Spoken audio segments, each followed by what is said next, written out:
All right. Good evening, everybody. Hopefully, you have recovered from your NICA hangover from this past weekend, which is why we try to give one day. I know for me, it's always rough to be in front of uh, adolescents at 7:30 on a Monday morning after a NICA race and have to be a semblance of an actual adult type person who is enthusiastic and ready to be working again. Some of you I know get to work from home, so you get to sleep in and enjoy all the perks of working from home. But for those of you who are like me and going and facing people first thing in the morning after a NICA weekend, I feel your pain. I know your pain, and thanks for doing it. All right, let's take a look at the race by the numbers. And in going over the numbers for each individual category, it was really interesting that we had a kind of a rise in the number of female participants for a lot of different categories. It either rose or stayed the same. I don't know of any that fell in numbers of females. We did have a couple of male categories that had less participants than they had in the previous race. So that was a little bit interesting that more female racers chose to do this last race than had done the previous race. Our safety report, we had one reported injury during course inspection on Saturday, and that's in comparison with two at the Dark Mountain Duel, which was the last race. And then we had 8 overall reported injuries on Sunday out of 470 starters. So that's a 1.7% injury rate. Only 2 of those resulted in DNFs, and only one of them resulted in a trip to something other than the EMTs that were on site to deal with the issue. That kind of shows a clear trend of us having decreasing numbers of injuries as we go through the race season, which I don't think necessarily has to do with number of racers participating. I think that might be the case with Browns Creek, that we get a little bit higher injury rate given the higher number of racers.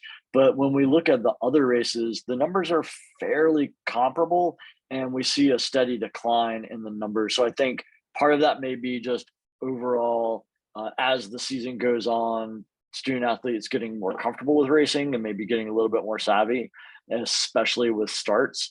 It's still like that is our key kind of our key point for the most significant injuries. So the injuries that did result in a trip to some medical intervention other than the on-site EMT was due to a start shoot crash. So the starts still remain kind of one of the most fraught parts of the race. And that's definitely the coaching part of me says that shows me that we still need to be very purposeful in addressing starts and doing lots of start practice with our student athletes in order to help them kind of feel comfortable with that. As one of my student athletes said, like, it's just chaos.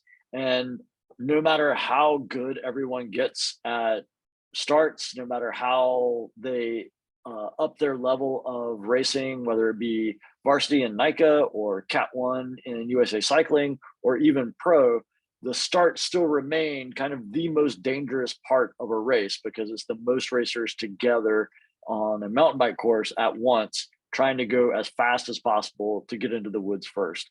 And that's something that we need to kind of purposefully be working on to get that injury rate to come down and make that a little less fraught, even though we can't make it less chaotic.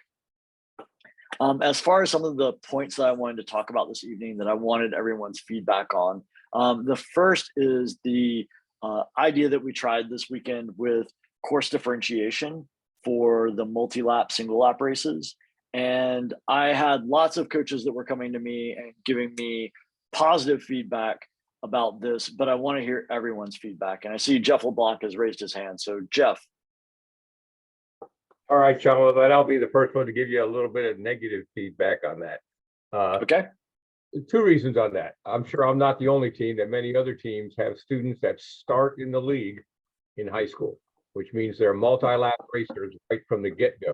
And now you're taking a very inexperienced student who's never raced or is just getting into racing and forcing them to take a more difficult line than what they're comfortable with.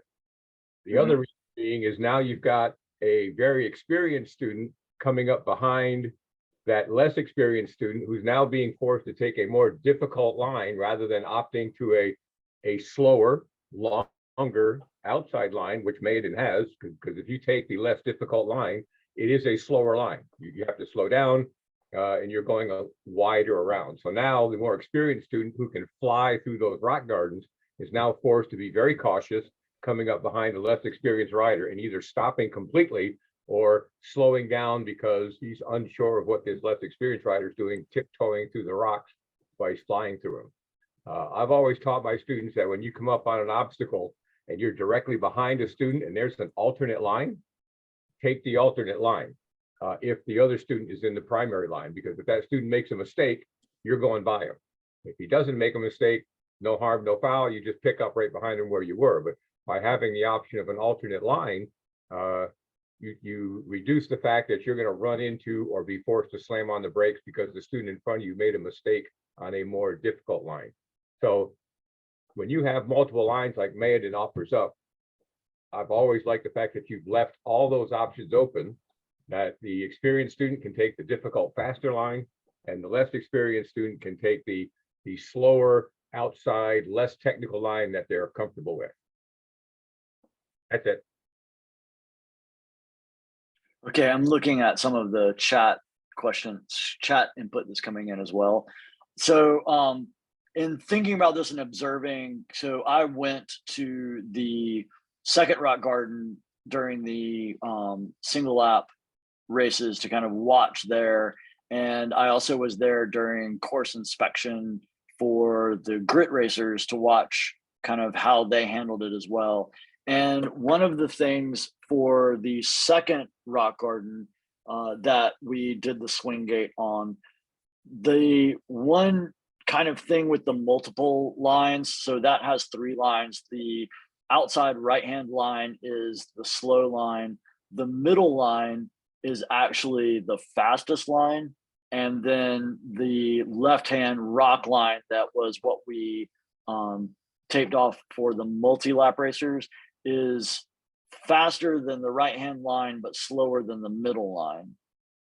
And in thinking about how to maybe revise that for next season, one of the things that I think kind of struck me a little bit too late to make the change was that for the single lap racers, we left the middle line and the right line open so that they had 2 choices, the fast middle line or the slower right hand line.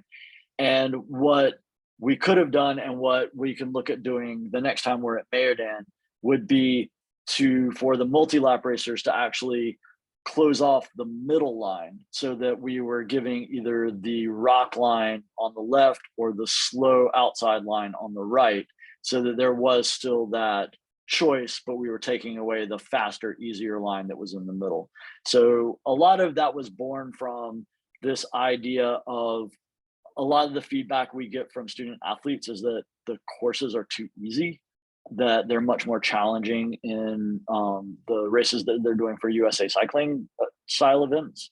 And this idea that while we don't want to be trying to do a World Cup level technical cross country race, that we want to, within reason and within NICA guidelines, try to offer something that's a bit more challenging. And the problem with that becomes, if we offer multiple lines, that student athletes will opt for the fastest line rather than necessarily the more technical line, if the more technical line is slower. So it's how do we kind of work our way through that?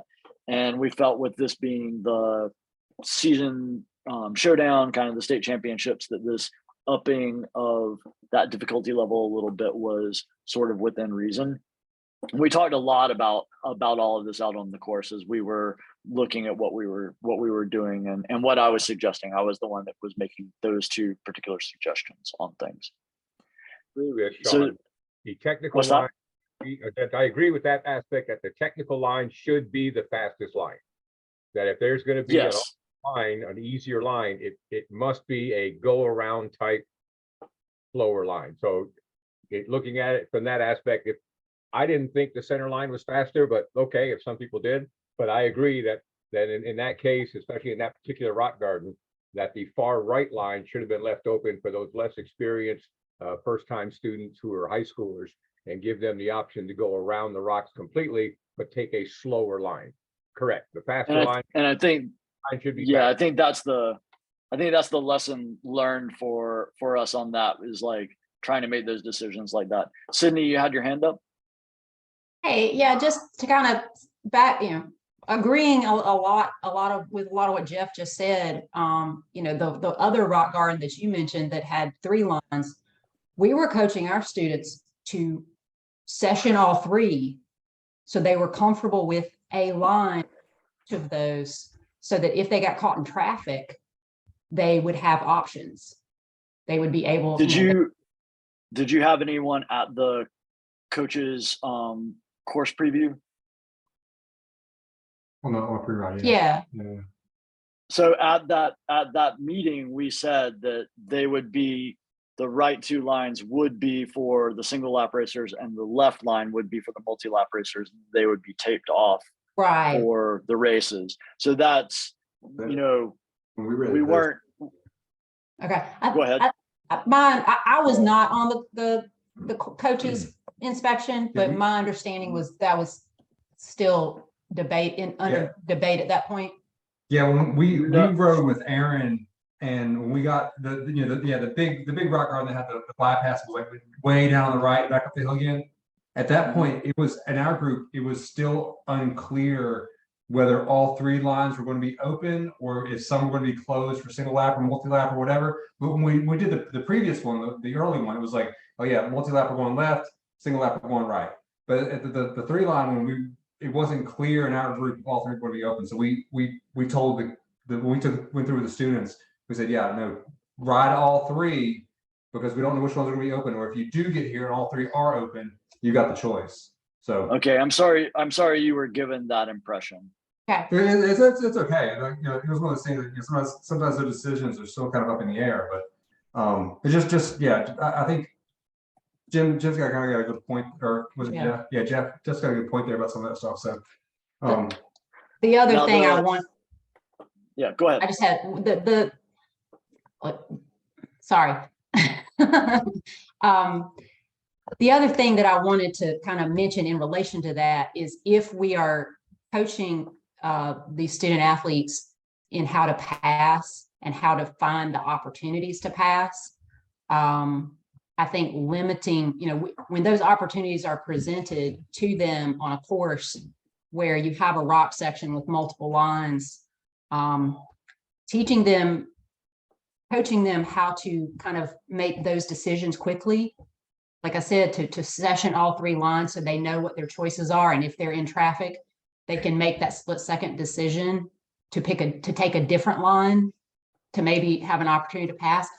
I think that's kind of, to me, feels like something that would be more important to sort of emphasize. This is interscholastic racing. We're teaching these kids how to race.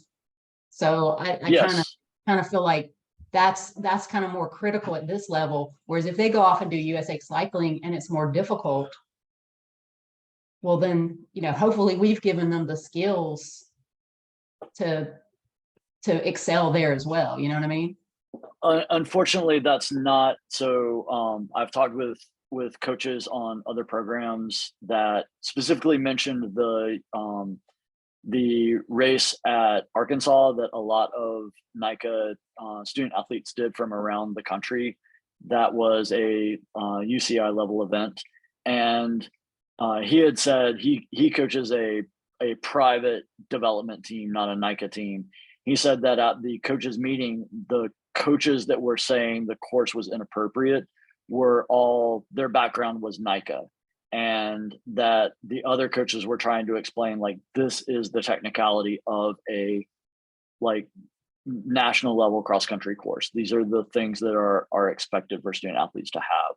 And while that's not what I'm trying to push, I'm not trying for us to be USA Cycling or for us to have these really difficult courses. One of the things that I think we want to think about is providing some of those opportunities. And it is this idea of like making the technical line the fast line, making the non-technical line the slow line. But in the two rock gardens that we had, the first one, there were two distinct lines. The line that we had for the multi-lap racers was slower, but not really technical. It just required a bit more thought to maneuver through the rocks, but it was a very smooth path. And had that not been taped, the fast line would have been the outside simple line. So in both of these instances, it was more a matter of trying to make it to where the technical line was the line that was going to be taken by our student athletes in order to complete their race. So Richard, I see that you got your hand up. Yes, sir. Good evening, everyone. I want to reiterate the fact, first of all, that it was clearly made that the course markings during the coach's ride wouldn't be marked. It was is just an example. And so I understood what you were after. Second part, I was course marshaling for second and third, marshal point 3, but during the second and third shift. And there were 0 issues from the less skilled riders. The issues transpired when the skilled riders tried to go through too quickly. So I think the risk mitigation was perfectly fine, because those that were skilled enough to try and go through quickly were able to recover and not have a horrible crash, whereas the riders that were less skilled were able to mitigate it just perfectly fine. All right, thank you for that. Other feedback on that. So the line options need to be communicated to the grit pre-ride leaders unless they can also do the coach pre-ride in the future. Grit pre-ride includes middle school riders and more advanced grit ambassadors who will do both lines. So I will try to figure out a way to communicate that in a way for the grit pre-ride, so that we can get that done in the future. So that's good feedback. All right. Other feedback on this. Richard, do you still have your hand up, or? No, it appears I forgot to lower. Okay. Thanks. All right. Any other feedback on the course differentiation? Again, an experiment, and I appreciate all of your feedback on this. All right, course inspection revision. So this time we did multi-lap going out first under the red flag, single lap under the yellow flag, and then the free ride portion under the green flag. How did that work for everyone?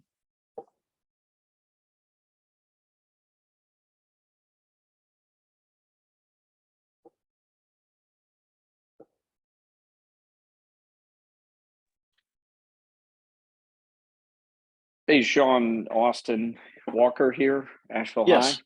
High.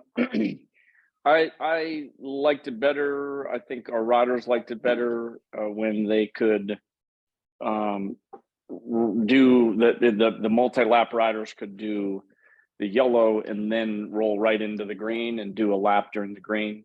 In our case, we actually did 2 laps during red, which was great. And it didn't seem crowded. Neither the last couple pre-rides or course inspections haven't seemed crowded to me, or unreasonably crowded. And then we sat around for an hour and a half, and then went out again. And that just was would have been better to just be able to do 3 laps and roll on from there. Okay. All right. Other feedback on that?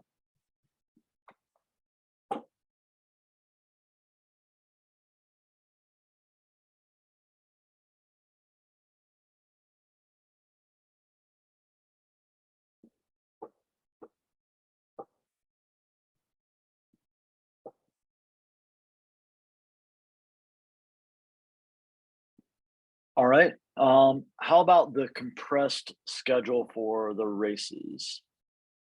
how does everyone feel about that for Sunday?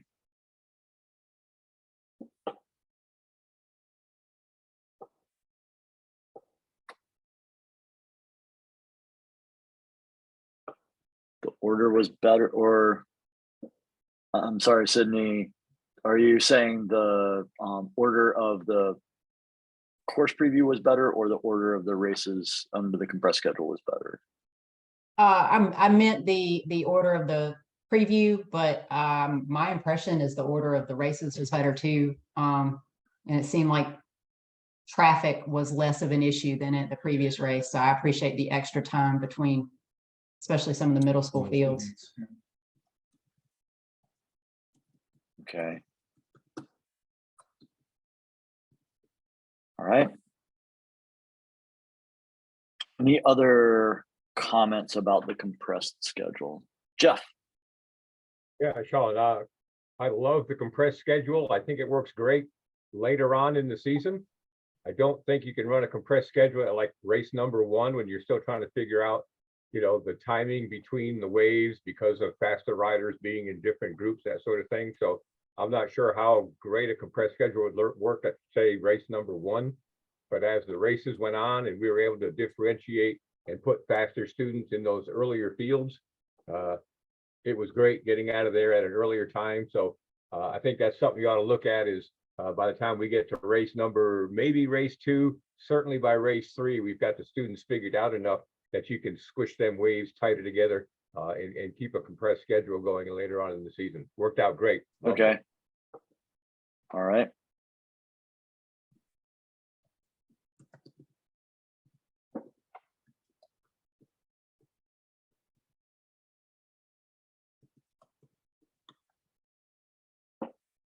All right, Diane. So Sean, just really quick, I'm curious for the coaches that are on the meeting tonight, if the compressed schedule created any difficulty for anyone to sign up for volunteer positions. If you can just, if it did, if you can just keep, put those remarks in the chat, that would be great. It's good feedback for us. Thanks, Sean. No problem. Austin Walker, you're saying you travel 2 to 5 hours for every race. Yeah, I'm kind of right there with you.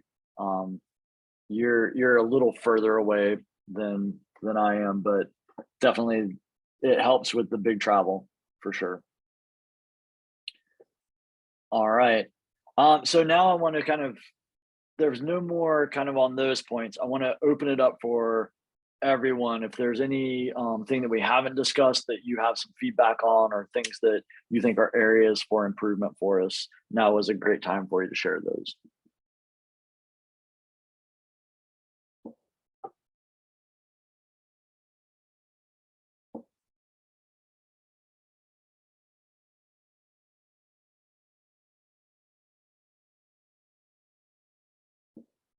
Hey, Sean, this is Abby. I'm actually was looking in the other ear with Austin. Okay. Sorry. I just got home. This isn't specific to this course, but I don't know where else to put this, or I guess it's a category. Okay. But I just don't know any other place. I'll just bring it up here. As far as the freshman, JV, JV2, varsity, and the lap counts, I had, and I'm curious if other coaches have had this. I had 4 boys this season that either were JV2 or varsity, that this is not their only activity. And so when it was, they're doing 4 laps, they kind of bolted, you know, they're like, we're out. I also had a couple of new high schoolers that were first year, not freshmen, and they had to do 3 laps, which was a challenge. And so my feedback, and also just because I feel like it makes sense, is to have freshmen and JV do 2 laps, JV2 do 3 laps, and varsity do 4 laps.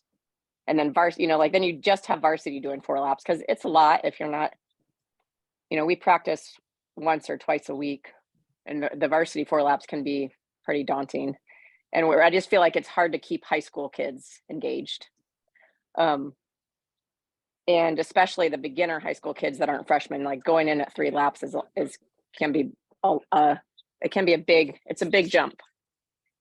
Okay. And it's a big jump also from going from freshman to JV2, where you're doing 2 laps and all of a sudden you're doing 4 laps. So Okay. just something to think of, getting kids more, keeping high school kids longer, because I feel like it's a struggle. I feel like the middle school we don't have a problem with, but and keeping the high school kids engaged, because they want to do it and have fun, but they don't, the racing becomes a little bit more daunting. Does that make sense? And I don't know if that's something on the national level, or if that's something the North Carolina NICA can do. But also separating varsity from JV2. There's not really a separation. I don't think that's a NICA thing specifically either. I think there's a lot of factors that go into teenage boys and their maintaining with cycling. Yeah. From what I've seen over the years. But yeah, like we've got latitude in all that stuff. So we are definitely, like, that's something that I'm bringing up for our after action review is looking at those lap counts and kind of that progression. I like your suggestion. That's an interesting one that I think bears consideration. Okay. Yeah. And just really the difference of JV2 to varsity, because I feel like they should be different. There should be a significant difference between varsity and the other JV2. Yeah. I can see that. And also I like that, if you think realistically, like a 7B, 8B male rider doing 1 lap goes into freshman doing 2 laps, that's not a huge jump for them to go into. So, all right. Okay, thank you. No problem. Other suggestions, feedback? Something that'll go against the compressed schedule would be to add another 2-lap race for your junior, senior student athletes that don't want to compete at the JV or varsity level, like a 2-lap high school category. Because there may be students that join our league as a high school student, first time competing in a mountain bike event, and it might be daunting for them to go into JV2 back of that pack and be able to complete 3 laps in a season. What about putting them in JV1? We could, yeah. If just make that the default for all high schools until a performance up, so to speak. Okay. All right. Hey, Sean. Yes. This is John. I was wondering, and this might be really controversial, has it ever been considered to put the high school races going earlier on in the morning and the middle schoolers after them? We regularly have a hard time keeping our middle schoolers sort of engaged and staying on for and stuff at the end of the day, when there's like, once they're done racing, they typically they head off. It's hard for them to just kind of stick around. I think we've proposed maybe doing a sort of prize giving in the middle of the day for the middle schoolers, but if we switched out the races, so high schoolers race in the morning and the middle schoolers race later, we might have a better chance of keeping them involved. I don't know if that's been considered or if it's even a possibility. Okay.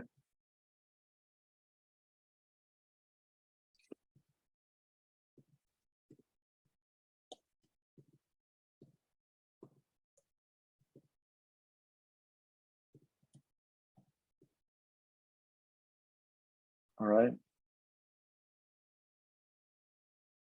Also, high school races are longer and usually end up racing in the heat of the day. Okay. We see the same thing with middle schoolers leaving early, even though we try to discourage it. All right.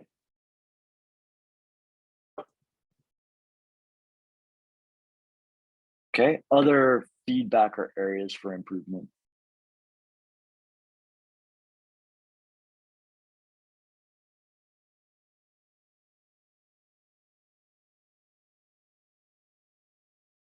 I'll ask for feedback on logistics of the weekend. Do we need more food trucks? Do we need more porta-johns? How were the sanitation services for all the races this year. We've tried to enhance some of that. And I'd certainly like to hear feedback from everybody. That's a question I'll ask for feedback.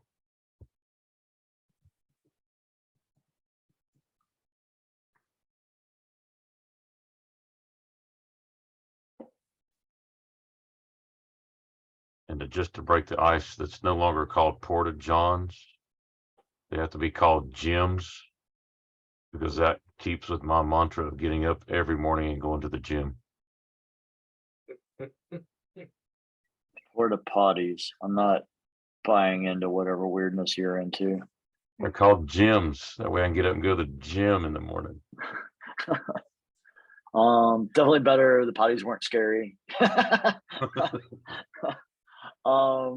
Sanitation at first race was not kept up, but all the rest have seemed well maintained in a timely manner. Yeah, that was a particular situation that we addressed with that company, and they didn't do what they had agreed to do. So yeah, we feel your pain on that one.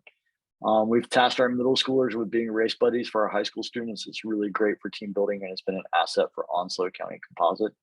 All right, so that's, I think, an idea to keep those middle schoolers around. We're a middle school only team, so, but yeah. Okay. So adopt a high school team.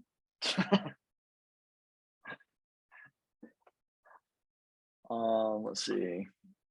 Nothing else up. I think it's challenging to keep the parents around more than the kids. Agreed. I think a lot of it is these kids are essentially hostages of their parents. So if their parents are like, we're going home, they can't do anything about that. Like, that's their ride. So yeah, I think that's something too. And I've gotten a couple of emails from people. I got one from somebody in the industry who has a child participating in the league and had never been to a race before. And they were at our race in Mayodan, and they sent me an email and they were like, I had no idea. I had no idea what the race was like. And like, it really is way more than what I had in my mind's eye. And so that's somebody that, you know, is in the industry and is around a lot of races. And so for them to say like they just had no inkling of what was going on. And I think that's for a lot of our parents, like they maybe don't really know kind of what they're getting into until they see it. And hopefully we can get them to buy in more with the whole weekend culture too. Encourage your middle school parents to volunteer during the high school waves. Absolutely. Like that has been something that has gotten a lot of our parents to be a little bit better involved, and hang around a bit more. So all good suggestions. All right.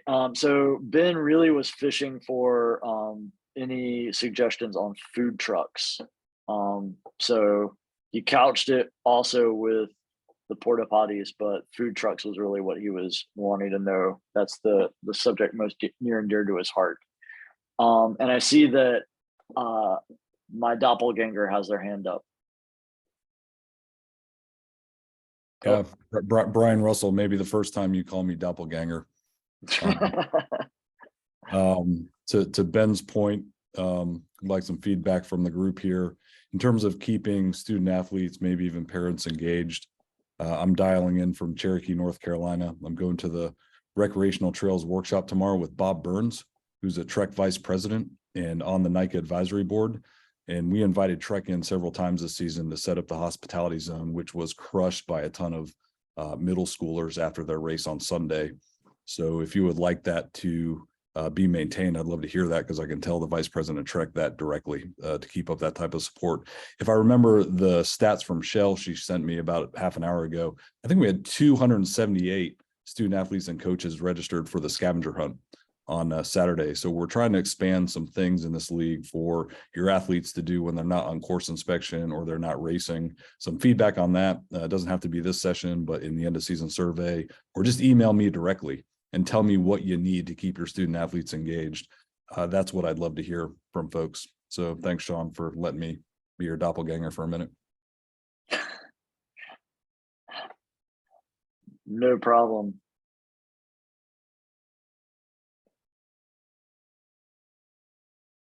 So we've got a comment. I had a friend from Germany visiting. He was the head of the Euro 2020 games, so he has some perspective. He commented how professional the venue was set up. That's awesome. Lots of positive feedback on the Trek tent, and then more food trucks to decrease line length is one of the comments that I've got coming in. The Trek tent is great for keeping younger children that aren't involved in the league right now because of age engaged. I think that's awesome too. I'll comment One on of Jeff LeBlanc's statement in there. yes. And it's a very valid comment that we can address for lots of our venues. When scheduling next year's races, please ensure Dark Mountain. We're going to do it twice, Jeff. I appreciate you putting that plug in there for me. Don't know. He put it in there. It's in text. It's got to happen. Sorry. Are scheduled after Bandit's Rooster campgrounds are open. When our staff sits down to pick our dates and pick our venues, camping is a part of that discussion. And we certainly look at what opportunities we can offer to our families and teams for on-site lodging, if at all possible. And then second, we look into where can they stay outside of the venue. We had started negotiations with the Corps of Engineering at W. Kerscott Lake, trying to get Warrior Creek something to open. And they were entertaining the idea of allowing certain campsites to be open for our league, but it was on a zero amenities basis. So you would not have power, you would not have water or sewer. And every time we kind of pushed our local team, the Wilco Wolves was willing to go in and clean up and do what we could, they started taking more and adding more and more restrictions onto it. They dropped it from 50 sites to 25 sites. And then added, we had to have a person at the gate 24/7 for the weekend. So a lot of the stipulations on those camping venues do play into where we pick our sites. So it is a consideration. We certainly look at it. I, for one, here at local Wilkes, I wanted that campground open 2 years ago. And they opened it the day after our Dark Mountain race. So we've had some face-to-face time concern and talk communications about that with them. But we certainly look at those venues and try to do our best to offer as much camping as we can, because it's part of the community that we've built here in North Carolina. And I think it's an awesome, awesome amenity to our league. Does anyone else have any other feedback on camping this season at different events?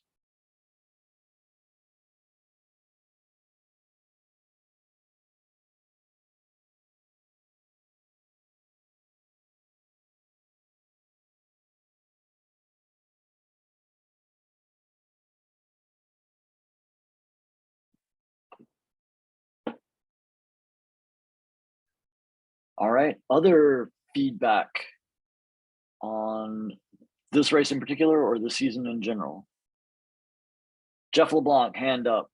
I'm going to jump right in there, because even though we had to cancel some races due to some unusual weather this season, it was an awesome season. It really was. Everything turned out great. The entire league staff just put on an awesome show this year. We were very pleased, enjoyed every race. So just tip my hat and congratulations to the entire league staff for a season well done. So season was awesome. What's that? That was because we had 2 Dark Mountains. Is that what you said, Jeff? You can put that in there, Ben, if you want. That's why we had 2 other races canceled for rain. It's the curse of Dark Mountain. Season was awesome. League staff did a great job. All right. Second that sentiment from Carolyn Prey. All right. Other feedback.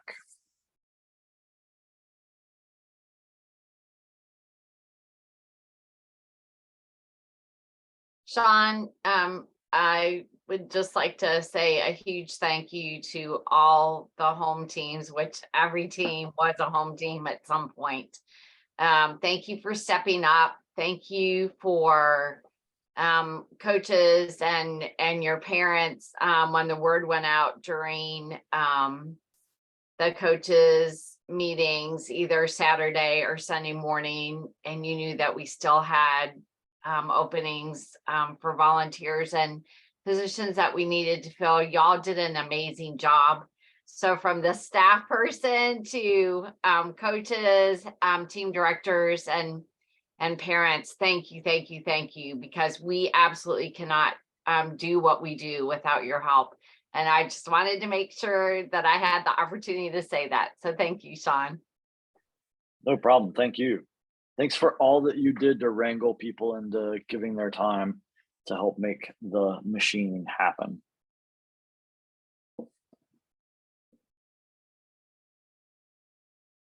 All right. With that, I want to talk a little bit about looking ahead. And so here you can see tentative, and I put that in massive quotes. These are tentative dates, but this is what we're looking at for the schedule of WFA OTBS 101 sessions. I'm looking at doing a coach supporter training session on the 5th and 6th of August weekend, and then doing right now it's 4. I'm trying to figure out a 5th date for a WFA OTBS 101 weekend. And I'm also very open to location suggestions. The idea is going to be that there will be 30 seats of hybrid WFA open on Saturday, and then 20 seats of OTBS 101 on Sunday. 20 of the WFA seats will be bundled with the OTBS 101 seats, and then 10 of the WFA seats will be open to others that need to either certify for the first time or recertify. That's the tentative plan. So that means that we should be able to crank out 20 level 2 close coaches, with the exception of the online trainings, but very, very much the 2 big things for the WFA would be knocked out of the way with the OTBS 101 weekend. The cost is going to be higher than it was last year. I've been negotiating with 2 different vendors, and I think I've got the vendor commitment that I need. And the price we're looking at is going to be more expensive than last year, but not nearly as expensive as WFA is normally. And it would be hybrid. So all of the classroom portion would be online. And then that Saturday would just be the in-person practical stuff that they would deliver. So that's kind of what we're looking at. Location suggestions. So IC Imagine definitely is one. Now, one of the things that I'm concerned about, and I will share with you how this has gone in the past, is that some locations sell out and some locations, like, it seems like I can't even get people to sign up hardly. And it's a lot of travel for coach supporters and staff to go to all of these places. And we need to have, for lack of a better term, the biggest bang for the buck. Like, we're investing a lot of time and money into making these things happen. We need to make sure that every session is sold out. And we need to make sure not just that every session is sold out, but that every seat that is purchased is occupied. Because that's another one, is last minute, like, oh, I didn't realize we were going on vacation. Like, it's become vastly problematic. And so the idea was, let me spread it through 3 months, because August, I was getting feedback, was not necessarily the best month for everybody. but then we just start running into lots of other dates. So I'm really trying to spread it out, but also keep it reasonable. And I want to maximize what we're getting for this time, so that you all have the necessary personnel that you need to keep managing your teams the way you are. So Tanglewood is a suggestion. IC Imagine is a suggestion.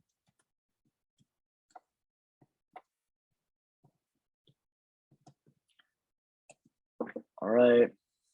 Is it possible to hold these events near previous race venues? Coaches are already used to traveling to those venues. So we tried to do one at Browns Creek, but the problem becomes that there's not shelter infrastructure. So, you know, the WFA is outside, you know, normally that's kind of in a classroom setting. So the need to be somewhere sheltered is kind of important. And then honestly, like the stuff in the eastern part of the state has not been as well attended as the stuff in the central or the western parts of the state. So I'm really trying to make it happen. Ferris Memorial Park it's a possibility. It's kind of a bit out of the way for a lot of people. And so that's something to consider as well. So race venues.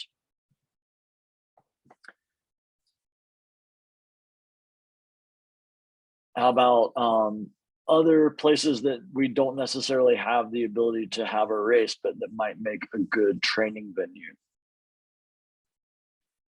Yeah, Charlotte's a difficult one. Beatty's Park has not been the easiest one to deal with, because there's just not a lot of teaching space.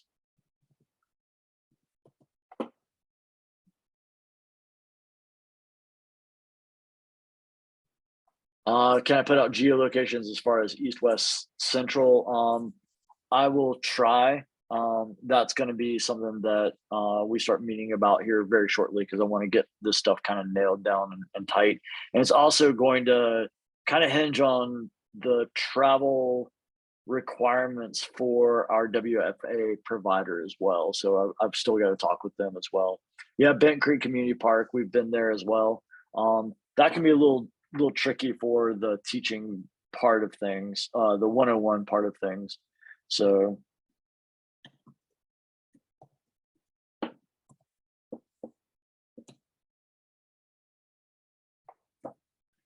all right.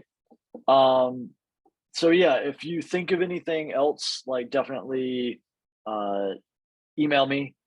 And so this is kind of our tentative sort of level 2 style. And that's going to be this initial hit. And then as we start to plan the league summit, then we're looking at offering some different training tracks for coaches that will go along with more specific specialty areas. And one of those will be an OTBS 201 track, so that coaches who are doing lots of skills instruction can then get that OTBS 201 to kind of up their skills instruction game.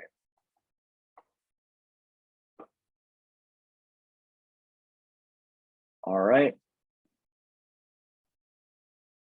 And Lake Crabtree is a place that we've been to before as well.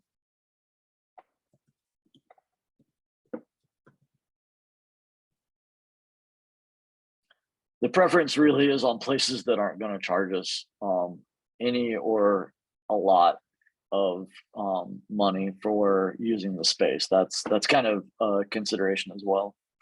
And then last but not least, I am going to be sending out a form to all head coaches and team directors soliciting your suggestions for 2024 handbook additions and revisions. So I trust that you've read the NICA handbook, and at the end you see that there are league specific handbooks that are in the appendix. And this is where we can really kind of put forward ideas for changes to rules, and then ultimately NICA has to approve those. One of the ones that we put forward last year was the increase in team penalty points for adults not wearing helmets at race venues. And that was one that we had to negotiate with NICA on what ultimately the penalty was going to be. But that was approved and then added to our league specific rule book. So this is going to be kind of an initial ask for you all to give your ideas for additions and revisions of the NICA handbook. And then our league rules committee and league staff will take a look at those and kind of parse through what everything is there, maybe add or modify, and decide which ones we're going to put forward to NICA to see if we can solicit their approval for the inclusion in the rule book for 2024 season. So be on the lookout for that in the coming 2 weeks, and kind of give you a deadline of end of June for getting those things into us so that we can then consider them and send them off to NICA by their, I think it's early August deadline for those revisions. So if that changes, the timeline changes, I'll communicate that as well. All right. Does anybody have anything else that they have questions about or would like to add for this particular after action review, since this is our last after action review of the 2023 season?